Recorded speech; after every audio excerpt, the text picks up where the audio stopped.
Hi, third graders. We are on lesson 141 in math. And again, for the second day in a row, there's nothing new. So we're going to review some of our concepts that you guys have been doing so great at mastering. The first thing I want to talk to you about is finding the unknown number. So this first one says x plus 9 equals 144 divided by 12. So we know we need to solve the side that doesn't have a letter first. So I'll give you a hint. This is probably like the last math fact we learned on the 12 division table. So 144 divided by 12 is 12. Once you solve the side without the letter, drop everything else down. So we still have x plus 9 on this side. Okay, our goal is to get x all by itself. The way we do that is by doing the opposite process that's happening right now. Since addition is happening right now, what's the opposite of addition? Subtraction. So take it away. From both sides, whatever you do to one side, make sure you do it to the other side as well. Okay, when you did this, that got x all by itself. And then what's 12 minus 9? 3. Okay, now we think we figured it out. We think x is 3. So we put it back into the original problem. Instead of x, we'll put a 3 in and see if we were right. 3 plus 9 equals 144 divided by 12. Okay, what's 3 plus 9? 12. What's 144 divided by 12? 12. 12 equals 12. So once we know for sure that we got it right, you circle this, x equals 3. Okay, let's try another one. Here we have y minus 20 equals 6 times 9. Once again, we'll solve the side that doesn't have a letter. So what's 6 times 9? 54. So 54, drop down everything else. Okay, so we do the opposite process to get y by itself. Right now, subtraction is happening. The opposite would be addition. So you're going to add 20 to both sides. Okay, that got rid of that. Now y is by itself on this side. And what's 54 plus 20? 4 and 7. So 74. So we think y is 74. We put it back into the original problem to see if we were right. 74 minus 20 and 6 times 9. Okay. What is 6 times 9? It's 54. What's 74 minus 20? Also 54. So 54 and 54 on both sides. So we were right. Y does equal 74. Okay. So that's just a little review on those. Make sure that you guys are still on track with those. And now we're going to be doing, you guessed it, we're going to be finding out how much change we should receive from an amount. So for this one, it is an item that costs $17.35. I was thinking maybe a small Lego kit. So you're buying a small Lego kit for $17.35 and you give the person at the counter $35. You give them $35 and you're paying $17.35. You're trying to find out how much change you're getting back. So we said step one for those is subtraction. So you're going to take your $35 and subtract $17.35. Okay? So $35 is what you're giving to the person.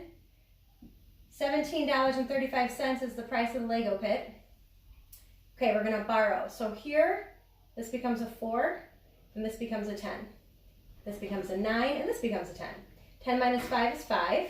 9 minus 3 is 6. Decimal point goes there. What's 4 minus 7? Couldn't trick you, could I? No, we have to borrow. So this becomes a 2, and now I have 14. 14 minus 7 is 7. And 2 minus 1 is 1. So how much money should you be getting back? $17.65. So the next thing we need to do is figure out what bills and coins you should be getting back. Okay, so would you get a 20 back? $17.65 is your change. No, 20 is too much. Would you be getting a 10? Yes. How many 10s? Just one, because 2 10s would be $20. That's too much. So just one, that's $10. How many 5s? We're trying to get up to $17. 1 5. So we're at $15 right now. Okay, so I'm trying to get to 17, so 2 1s. So right now I have a 10 of $17.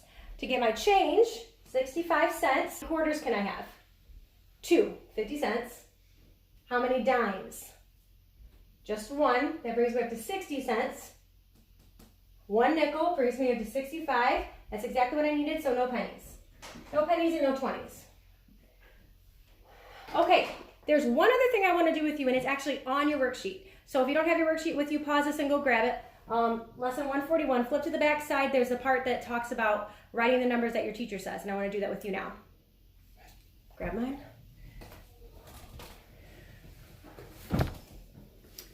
Okay, we'll check these on the board too when we get done. So the first one, write this number. I'll say it 3 times.